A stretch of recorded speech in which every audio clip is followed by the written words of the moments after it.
Hey guys, welcome back to the channel. In today's video, we are checking out Reverse 1999. Now, this is a game that is launching on the 26th of October. And before we get into it, a massive shout out goes to Reverse 1999 for sponsoring this video. Now, if you do want to pre-register for the game, I'll leave a link in the description. You can go to the website where you can pre-register with email, or you can do it over on the Apple Store or on the Google Play Store as well. But in today's video, I'm going to give you guys my first impressions. Now, the game has gone through an English beta, and it is already released in Chinese, so there are versions out there already getting some playtime, and it has been pretty well received so far. So let's jump into the game itself and give you guys my impressions.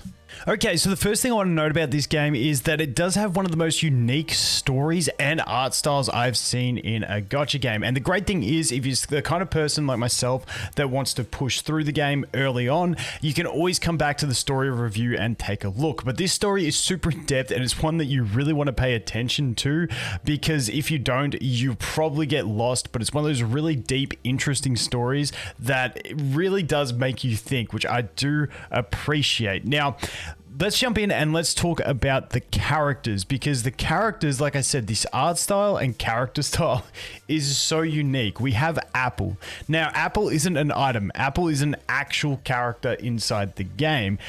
We've got the Scarecrow dude. We got this chick I absolutely love. Now, I want to use her. I only just got her, but I just really like this design. But they've got some really unique designs and different sort of stuff. Let's go to the UFO as well. So we've got this UFO picking up a cow, and this is once again another playable character. So the character's super unique.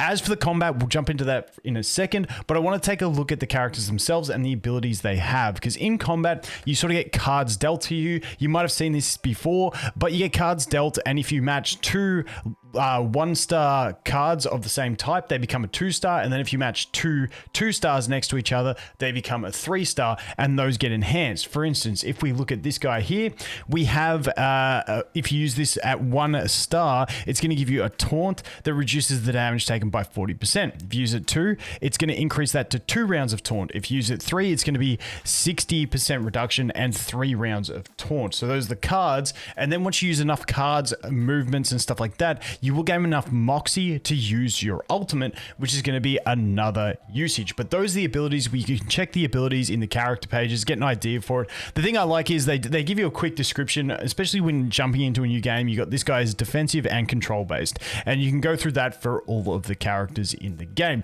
Now let's jump in and take a look at combat, because the combat in this game, I really love this style of combat. It's super enjoyable. The thing about this style of combat is not every battle is the same due to the card-based system that we have inside it. The other thing that I want to note is that the different chapters get different like sort of vibes and backgrounds. They can also have different filters on the screen, which is actually really cool in my opinion, giving you a different vibe on every one. But let's jump in here. So this is combat in a nutshell. So what we have is we have different cards that we get dealt. Each card belongs to a different character. For each card that you use on your character, you can see just below their heads, they have these 5 little diamonds that you can fill out. Once you fill out all 5, that's how they unlock their ultimate. Now you can also give them extra slots in that by moving and joining 2 1-stars. As you can see, these are both 1-stars. I move it and I join it. That gives me a 2-star. So I got 1 diamond for the move and 1 extra diamond for the joining. So that gives me 2, and then each ability I use will give me another diamond. Now, diamond is referred to as Moxie, but I'll just call them diamonds because it's easier for the people that aren't familiar with it. So that is how we work towards unlocking our ultimate ability. But because I have moved and merged this ability, I now have this ability enhanced, and it no longer just deals damage, it now deals more damage and provides a disarm for me. Now, we can look at the enemy here, and you can see that this enemy has 2 attacks queued up. So if I want to stop him from attacking next turn, what I want to do is I want to target him and use this ability. Now that is going to disarm him, meaning he can't use those attack cards, meaning it's essentially just a wasted turn for that enemy. Then we've got 1 more slot that we can fill in. Once again, we can do another move, or we can just do something else. What I'm actually going to do is I'm going to remove that. I'm going to go ahead and do this again so we can get that lockout. But before we do that, I'm going to use my character's buff so we get buffed up. and then I'm going to go ahead and do that. Now we do have an elemental advantage system which you can follow as well and get an idea, and you can see which enemy you're targeting. You'll see they have this little stronger symbol that will help you identify which elements are strong if you're still in the beginning. But once again, I'm going to use that buff, then I'm going to go ahead and put my debuff on him, and you'll see that I go ahead, I use my buff, and then I go ahead and I lock him out. And this is where he gets disarmed and he can no longer use those attack cards. So there we go. Happy days. And he didn't get to use his attacks. Now, as you can see, we did in the character selection menu have 4 characters.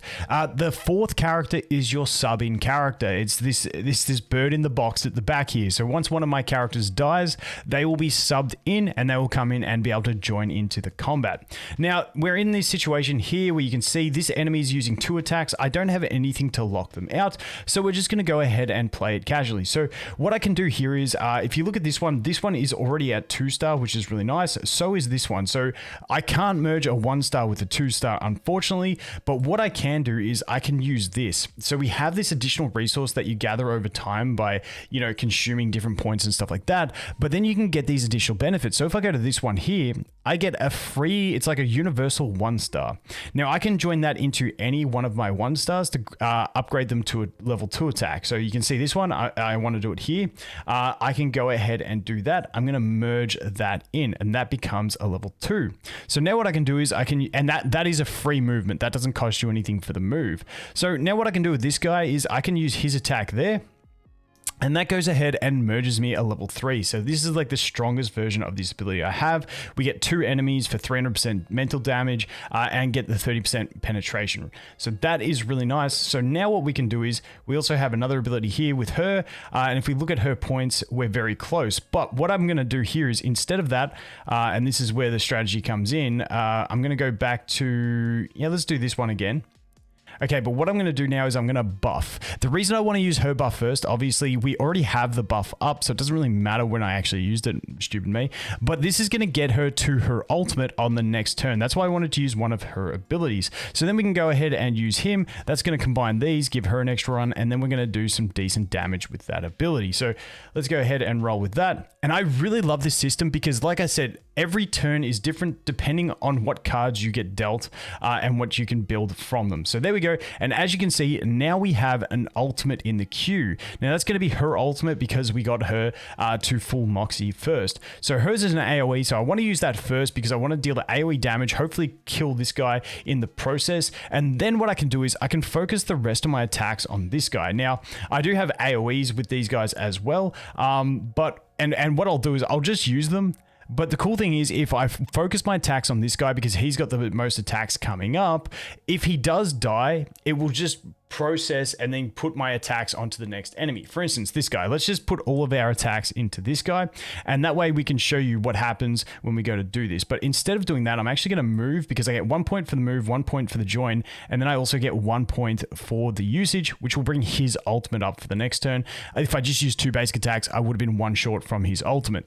So there we go. We go ahead and we use that ult. We get them dropped. We kill 2 of them. And because that target's gone, it doesn't matter. We don't lose our attack. We just go ahead and use our attack on the next available target. Now he has his ultimate available. So in this turn, we've got 1 more wave to go. We're easily going to clap this guy. So what I really want to do is get my next ultimate ready. So I'm just going to go ahead and buff up, but then I want to get her ultimate ready as well. So we're just going to cleanse through some of these cards. I'm going to use his there. That join's going to give her 1, and that usage is going to give her another 1. So now I've got 2 ultimates ready going into the next wave. And like I said, I really do enjoy this type of combat because it's always different. It always keeps you thinking. It's not like I just run in, okay, I'm going to use this character's skill 3, this character's skill 3, and this character's skill 2, and that's it. You always have to play based on what you're dealt, and I really, really enjoy that. So now we look at what enemies we are strong and weak against, and basically what I'm going to do here is because we are strong against him, I'm going to use his ultimate against that guy.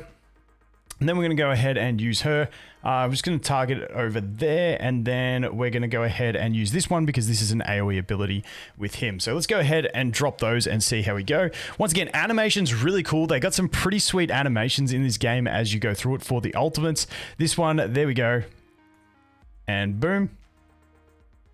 pretty decent damage. But you can see he's got one stack of that ability, which meant if we got him with another stack, he would have been petrified. But we didn't manage to get that because, you know, we're OP and we killed them too fast. So now we got this guy here.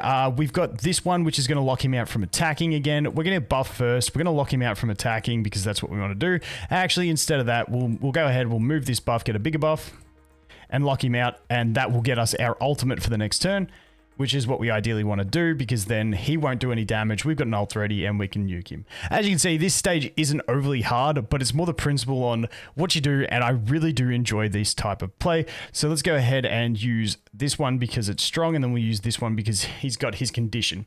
Now, that ability had an arrow up on it. He has a condition where if his health is higher, it will do extra damage, and if you got those conditional things, it will give you a little arrow on the right of it to let you know that they are getting the bonus effect. And there we go. And that is basically it for combat. A really enjoyable combat style. Like I said, the animations, ult animations are really cool. The thing I enjoy, and it's hard for me to put my finger on it with the artistic style, I think it's like the lighting, the lighting effects that they use that I really do appreciate in the combat. It just feels different to anything else I've really played.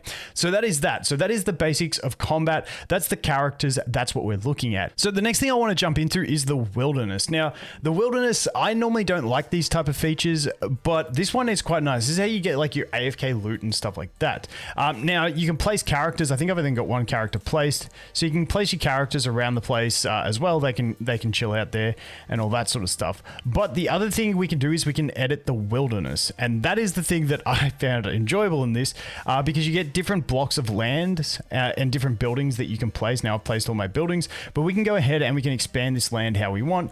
We can place different pieces of land around the joint, and then you can even like create like rivers around it as well that flow, and I'm sure this will expand much further in the future, but it's basically just the most entertaining version of building your little island that I've seen in a game recently. Like I said, I normally don't like these, but I did have a bit of fun just trying to build my river as far as possible until I ran out of river slots. So I need to make it a bit better. It was a bit boring, and somehow we had the river start and end nowhere. So my bad, but hey, it was a bit of fun. So that is that one. And then let's face it, games are all about summons. Let's go ahead and show you the summon system. I don't have many left because I've been popping them all. I'll just pop a couple singles to show you. But we do have this beginner banner where you are guaranteed a 6-star character, which is always nice to go ahead and get it guaranteed. Like I said, all these character models are absolutely fantastic, and I enjoy them. And it does have, I do enjoy myself a good summon animation. So for this one, we're going to spin the wheel. And this is only going to be a blue. Ideally, you want to get it into the yellow range to go ahead and get the rarer characters. But there you go. We got Betty. I think it's meant to be said Betty unless it's Bete. I don't know, guys. It's like with names, you know that. And then that is the basics around summoning. There we go. New character, 3-star. But from my experience from reading it so far, a lot of the lower star characters feel like they have viability and usage. In general, you know, your 6-star, your 5-6-star characters are going to be more powerful. But for instance, like I said, when I look at someone like, here's the guy I was looking for. So something like this kit where you get one ability that has a counter, a taunt, and a decreased damage taken. I feel like some of these lower rarity characters are still going to be perfectly viable as we move into the game, depending on how serious you want to play it as well. But that is pretty much it for Reverse 1999. Like I said, the game is releasing globally on the 26th of October. As always, massive shout out to Reverse 1999 for sponsoring this video. And if you do want to pre-register for it, I will have the link in the description.